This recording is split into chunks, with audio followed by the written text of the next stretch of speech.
அனைவருக்கும் வணக்கம். ஸ்ரீ பாலாஜி ஜோதிட நிலையம் உங்களை அன்புடன் வரவேற்கிறது. இன்னைக்கு நாம் பார்க்க போகிற ஒரு காணொலியில் நான் முழுசும் பார்த்த ஒரு ஜாதகத்தை பற்றி உங்களுக்கு பதிவிடுறேன். ஒரு ஜாதகத்தினுடைய முழு பலன்களும் நான் எப்படி சொன்னேன் அப்படிங்கிறது இந்த காணொலியில் பதிவிடுறேங்க. இது ஒரு ஆண் ஜாதகம். சமீபத்தில் என்கிட்ட இவங்க குடும்பத்து ஜாதகத்தையும் கொண்டு வந்து பார்த்தாங்க. அதில் இது கொஞ்சம் வித்தியாசமாக இருந்தது அப்படின்னால நம்ம தெரிஞ்சுக்கணும் அப்படிங்கிறதுனால உங்களுக்கு பதிவிட விரும்புகிறேன். இது ஒரு ஆண் ஜாதகம். பிறந்த தேதி 1/1/1975 2:57 PM மதியானம் பிறந்திருக்கார். சேலம். இவர் பிறந்த இடம் சேலம். அன்னைக்கு நட்சத்திரம் மக நட்சத்திரம். அதனால் இருப்பு கேது திசை 6 வருஷம் 1 மாதம் 23 நாள் இருக்க பிறந்திருக்கார். கேதுல பிறந்திருக்கார். அந்த கேது லக்னத்திலேயே நீச்சம் அடைஞ்சிருக்கிறார் அப்படின்னு பார்க்கணும். இன்றைக்கி நடந்துகிட்டு இருக்கிறது ராகு திசையில் ராகு புத்தி நடக்குது. நான் பார்க்கும்போது ராகு திசையில் ராகு புத்தி 6/11/2026 வரலுமே ராகு திசை பிறந்திருக்கு. ராகு புத்தி அவருடைய நட்சத்திரம் மகம் 1. அதனால் சிம்ம ராசி, லக்னம் ரிஷப லக்னம். ரிஷப லக்னம் சிம்ம ராசி, மக நட்சத்திரம் 1ஆம் பாதம். லக்னத்திலேயே கேது நீச்சம் அடைஞ்சிருக்கிறார். 2ஆம் இடத்துல சனி. இந்த லக்னத்துக்கு 9-10க்குமான யோகாதிபதி சனி பகவான் 2ல் வக்கரம் அடைஞ்சிருக்கிறார். 4ல் சந்திர பகவான் இருக்கார். 7ல் செவ்வாய் ராகு. 8ல் சூரியன் புதன். 9ல் சுக்கிரன் லக்னாதிபதி 6ஆம் அதிபதி. லக்னத்துக்கும் 6க்குமான சுக்கிரன் 9ல். 10ல் குரு. 11ல் மாந்தி. பக்கத்தில் அம்சம் கொடுத்துருக்கேன். கிரகங்களுடைய பலன்களை பார்த்துக்கலாங்க. அதில் செவ்வாய் உச்சமடைஞ்சிருக்கிறாரு அம்சத்தில். சனி நீச்சம் அடைஞ்சிருக்கிறார் பார்க்கலாம். குரு ஆட்சியில் இருக்கிறார். இது ஒரு சிறப்பு அம்சங்க. குரு ஆட்சி, சனி நீச்சம், செவ்வாய் உச்சம். இந்த அமைப்பில் பிறந்திருக்கிறார். இன்னைக்கு வயசு 51 முடிஞ்சு 2வது மாதம் நடந்துகிட்ருக்கு. பிறக்கும்போது கேது திசை 6 வருஷம் அப்படின்னு சொன்னோம். கேது நிற்கிற சாரம் பாருங்கள், சந்திரனுடைய சாரம். அதாவது இந்த லக்னத்துக்கு மாரகாதிபதியினுடைய சாரம். அவர் 4 இருக்கிறார். அதனால் இவர் பிறக்கும் போதே பார்த்தீங்கன்னா அம்மாவுக்கு கொஞ்சம் உடல் ரீதியான தொந்தரவுகளை கொஞ்சம் கடுமையாக கொடுத்துருக்கும் அப்படின்னு அர்த்தம். அம்மாவஸ்தானம் 4ஆம் இடத்துல. சந்திரன் 4 இருக்கிறது காரகோ பாவனாஸ்தி. 4ஆம் இடத்துலேயே சந்திரன். ஆட்சி கிடையாது, இருந்தாலும் நட்பில் தான் இருக்கிறாரு. அவர் வீடு கொடுத்தவர் 8ல், லக்னத்துக்கு 8ல். சூரியன் லக்னத்துக்கு 8ல் இருந்த அமைப்பில் வந்திருக்கார். ஆக லக்னம் பாருங்கள், லக்னம் வைக்கிற சாரம் சூரியனுடைய சாரம் நல்லதுதான். ஆனால் சூரியன் 8ல் சரியில்லை. அப்போது இவருடைய வாழ்க்கையில் எதிர்ப்புகளும் கொஞ்சம் அவமானங்களும் கொஞ்சம் சந்திக்கணும் அப்படிங்கிற அமைப்பு தான் 8 அப்படிங்கிறது. அதுதான் உடல் ரீதியான தொந்தரவுகளும்.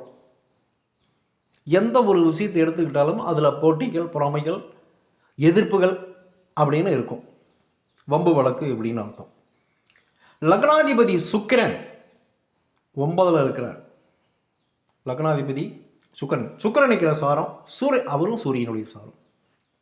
அப்போது லக்னம் லக்னாதிபதி 2மே கெட்டு போயிருக்கு. டோட்டல் லக்னம் கெட்டு போச்சு அப்படின்னு தான் சொல்லணும். லக்னத்திலேயே நீச்ச கேது வேற. 2ஆம் அதிபதி புதன், அவரும் 8ல். 2ஆம் அதிபதி புதனுமே 8ல். அப்போது 2ஆம் இடத்தினுடைய காரகம் குடும்பம், வளர்ச்சி அப்படிங்கிறது கொஞ்சம் பெரிய லெவலில் ஒன்றும் பேசப்படல அப்படின்னு தான் சொல்லணும். அந்த 2ஆம் அதிபதி புதன் நிற்கிறது சுக்கிரனுடைய சாரம், அது ஓரளவுக்கு பரவாயில்ல அப்படின்னு சொல்லலாம். அதனால் இதில் ஒரு 50% நல்லா இருக்குது அப்படின்னு. ஆனால் 2ஆம் இடத்துல சனி வக்ரம் அப்படிங்கிறது குடும்ப வளர்ச்சியை பாதிக்கும் அப்படின்னு நம்ம தெரிஞ்சுக்கணும். 2ஆம் இடத்துல சனி வக்ரம், சனி இல்லை கூட பரவாயில்ல, அதில் வக்ரம் அழிஞ்சதுன்னா கொஞ்சம் பாதிப்புகள் அதிகமாக தான் இருக்கும் அப்படின்னு அர்த்தம். படிப்பையே கொஞ்சம் நம்ம நினச்ச படிப்பை படிக்க முடியாது. இவர் என்ன நினைச்சாரோ அந்த படிப்பை படிக்க முடியாத அளவுக்கு பண்ணணும்னு அர்த்தம். ஆனாலும் சூரியனும் புதனை 8ல் இருக்கிறத நம்மளுடைய ஜோதிட சாஸ்திர நூல்கள் நல்லது தான் படிப்புக்கு அப்படின்னு சொல்லுது. அப்போது 2ஆம் இடம் சரியில்லை, ஆனாலும் சூரிய படிப்பு நல்லா இருக்குது அப்படின்னு அர்த்தம். அப்போ என்ன அர்த்தம்? இவர் எதிர்பார்த்த படிப்பு படிக்க முடியாது. ஒரு தொழில் கல்வியை கூட இவர் விரும்பியிருக்கலாம், அந்த படிப்பு படிக்க முடியாது, கொஞ்சம் மாற்றி அனுப்பிச்சிடும், அவ்வளோதான். சகோதரஸ்தானம் 3ஆம் அதிபதி 4ல், சந்திரன் நிற்கிறது கேதுனுடைய சாரம், கேது நீச்சம். அதனால் சகோதரன் ஆண் அப்படிங்கிறது மூத்த ஸ்தானம். மூத்த சகோதரன் இளைய சகோதரன் யாருமே இல்லை. மூத்த சகோதர ஸ்தானம் பாருங்கள், குரு, அவர் ராகுசாரத்தில் நிற்கிறார். இளைய சகோதரன் 3ஆம் இடம் பாருங்கள், சந்திரன் 4ஆம் இடத்துல சந்திரன் நிற்கிறது கேதுனுடைய சாரம். அதனால் இளைய சகோதரம் இல்லை, சகோதரி மட்டும் இருக்கிறாங்க. 5ஆம் இடம் 4ஆம் இடம் தாய் குறிக்கக்கூடிய இடம், அதுதான் காரகோ பாவை நாஸ்தில் இருக்குது. 4ஆம் அதிபதி 8ல் போயிருக்கிற அம்மாவுக்கு உடல் ரீதியான தொந்தரவுகள் கொஞ்சம் கடுமையாகவே இருக்கும் அப்படின்னு தான் அர்த்தம். 5ஆம் அதிபதி இவருடைய உயர்கல்வி, குலதெய்வம், முன்னோர்கள், எண்ணங்கள், தெய்வ வழிபாடு இதெல்லாம் குறிக்கக்கூடிய இடம் புதன். அந்த புதனை 8க்கு போயிட்டார். அவர் நிற்கிற சாரம் சுக்கிரன் சாரம், அது கொஞ்சம் பரவாயில்ல. அப்போ அதில் ஒரு 50% நல்லா தான் இருக்குது அப்படின்னு அர்த்தம். லக்னாதிபதியே 6ஆம் அதிபதியாகவும் வருகிறார் சுக்கிரன் 9ல். அப்போ 6க்கு 9, 6ஆம் அதிபதி 9ல் இருக்கார். 6ஆம் இடம் நோய், கடன், எதிரி, வெளியூர், வெளிநாடு, மறைமுக வருமானம், தொழில், இந்த மாதிரி குறிக்கக்கூடிய இடம் 9ல் தான் சுக்கிரன் இருக்கார். அந்த சுக்கிரனுக்கு வீடு கொடுத்தவர் சனி தனக்கு 6ல் போய் மறைஞ்சிட்டார். அப்போ தொழிலையே இவர் எதிர்பார்த்த தொழில் இவருக்கு கிடைச்சிருக்காது அப்படின்னு அர்த்தம். அப்போது 7ஆம் அதிபதி செவ்வாய் ஆட்சியில் இருக்கிறார், பரவாயில்ல தான். ஆனால் அவர் நிற்கிற சாரம் புதனுடைய சாரம் 8க்கு போயிட்டார். அப்போ அவருடைய திருமண வாழ்வை இங்கே ஒரு கேள்விக்குறி. பாருங்கள், 7ல் செவ்வாயும் ராகு இருந்தால் கடுமையான பாதிப்பு. செவ்வாய் நிற்கிறது புதன் சாரம், ராகு நிற்கிறது பாருங்கள் சனியினுடைய சாரம்.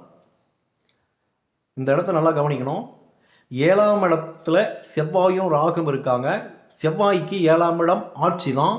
ஆனால் அவர் நிற்கிற நட்சத்திரம் பாருங்கள் புதனுடைய நட்சத்திரம், புதன் 8ல். அப்போ 2ஆம் அதிபதி கெட்டு போயிருக்குது. ஏற்கனவே சொன்னோம், குடும்பம் அமைகிறது லேட்டு, நல்ல குடும்பம் அமையாது, மனைவி அமையாது. அதே மாதிரி 7ஆம் அதிபதி செவ்வாய் நிற்கிறதும் புதனுடைய சாலம், புதன் 8ல்.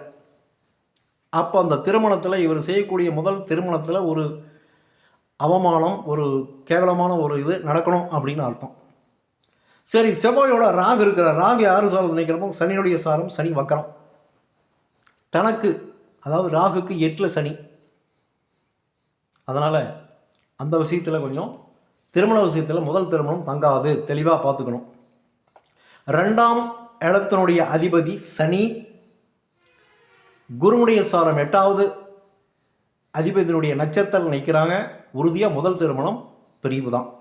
2ஆம் இடத்துல எந்த கிரகம் இருந்தாலும் சரி, 2ஆம் அதிபதி எங்கே இருந்தாலும் சரி, அவர் 8ஆம் இடத்தோடு சம்பந்தப்பட்டா, அதான் மேலேயே தலைப்பு கொடுத்துருக்குறேங்க, 2, 7ஆம் பாவங்கள் 8ஓடு தொடர்பானால் என்ன நடக்கும்? முதல் திருமணம் இல்லை, பிரிவு. எவ்வளோ சீக்கிரம் பிரியணுமோ அவ்வளோ சீக்கிரம் பிரிஞ்சிடும் அப்படின்னு அர்த்தம்.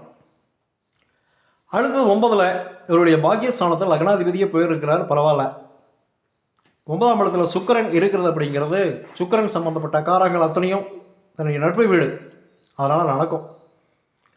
தனக்கு 6ல் சனி வீடு கொடுத்தவர் இருந்ததுனால கடன் வாங்கியாவது ஒரு மாடி வீடு கட்டி நல்லா இருக்கணும் அப்படின்னு அர்த்தம். 10ஆம் இடத்துல தொழில் ஸ்தானாதிபதி, தொழில் ஸ்தானம், அது சனியினுடைய வீடு, நலம்தான். அந்த 10ஆம் இடத்துல இருக்கிற கிரகம் குரு, ராகு சாரத்தில் நிற்கிறார். அப்போது திருமணத்திற்கு பிறகு தான் இவருக்கு ஒரு தொழில் அமையும். ராகு 7ல், தனக்கு 10ல், குரு 10ல் ராகு இருக்கிறார். ராகு கேந்திரத்தில் குரு இருக்கிறாரு. அதனால் திருமணத்திற்கு பின்னாடி ஒரு தொழில் அமையும். அது அரசு சம்பந்தப்பட்ட தொழில் இல்லை. ஏன்னா குருவுக்கு 5-9 குரு சம்மந்தப்பட்டா, 5-9 கிரகங்கள் சம்மந்தப்பட்டதுன்னா, வேலையை கொடுக்கக்கூடிய கிரகங்கள் சம்மந்தப்பட்டதுன்னா அரசு வேலை இருக்கும். இங்கே சிம்மத்தினுடைய வீட்டில், சிம்ம வீட்டை குரு பார்த்தாலுமே சிம்மாதிபதி 8ல் போயிட்டார். சிம்மத்தில் இருக்கக்கூடிய கிரகம் சந்திரன், கேதுனுடைய சாரம், கேது நீச்சம். அதனால் அரசு வேலை என்பது இல்லை அப்படின்னு சொல்லலாம். அடுத்தது 11ஆம் அதிபதி, லாபத்தை கொடுக்கக்கூடியவர் குரு தான். தனக்கு விரயத்தில் இருக்கிறார். அப்போது முழுசும் லாபத்தை கொடுக்க முடியாது. செய்யக்கூடிய தொழிலில் அவ்வளோ திருப்தியின்மை அப்படின்னு தான் பார்க்கணும். ஏன்னா குரு நிற்கிறது ராகுனுடைய சாரம். ராகு 7ல் செவ்வாயோடு சேர்ந்திருக்கிறார். அடுத்து விரய ஸ்தானம் 12ஆம் இடம். 12ஆம் அதிபதி செவ்வாய் 7ல் இருக்கிறார். அதனால் முதல் மனைவி அப்படிங்கிறது 12ஆம் விரயம், அதாவது பிரிவு அப்படின்னு தெளிவாக தெரியுது. இதனுடைய சாராம்சம் என்ன அப்படின்னா, முதல்ல திருமணம் செஞ்சுருக்காங்க பாருங்கள். முதல்ல இவர் பிறந்த உடனே கேது தசை 6 வருஷம். அதுக்கடுத்தது சுக்கிர தசை 26 வரையிலும். படிப்பு நல்லா படிப்பு படிச்சிருக்கார். சுக்கிரன் 9ல் இருக்கிறார். சுக்கிரன் நிற்கிற சாரம் சூரியனுடைய சாரம். அதனால் அந்த சுக்கிரன் சம்பந்தமாக, சுக்கிரன் நிற்கிற வீடு செவ்வாயினுடைய வீடு. அதனால் செவ்வாய் மண்ணுக்காரகன். சுக்கிரன் லேட்டஸ்ட்டாக டெக்னாலஜியை பயன்படுத்தி, அதாவது விவசாயமும் சம்மந்தப்பட்ட கோர்ஸை அவர் படிச்சிருக்கார். பிஎஸ்சி அக்ரி அப்படின்னு படிச்சிருக்கிறார். அதுக்கடுத்தது சுக்கிர தசைக்கு அடுத்து சூரிய தசை. இந்த சூரிய தசையில் தான் இவருக்கு திருமணம் நடக்குதுங்க. அதாவது சூரிய தசையில் சுக்கிர புத்தியில் நடக்குது. ஏன் சூரியன் திருமணம் பண்ணி வச்சார்னா, சூரியன் சுக்கிரனுடைய நட்சத்திரத்தில் நிற்கிறார். நல்லா பாருங்கள், சூரியன் 8ல் இருக்கிறார்.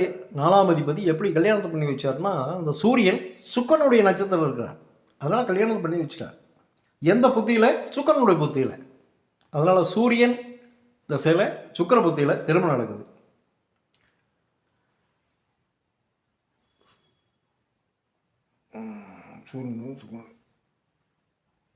சூரிய தசை செவ்வாய் புத்தியில், சூரிய தசை செவ்வாய் புத்தியில் நடக்குது.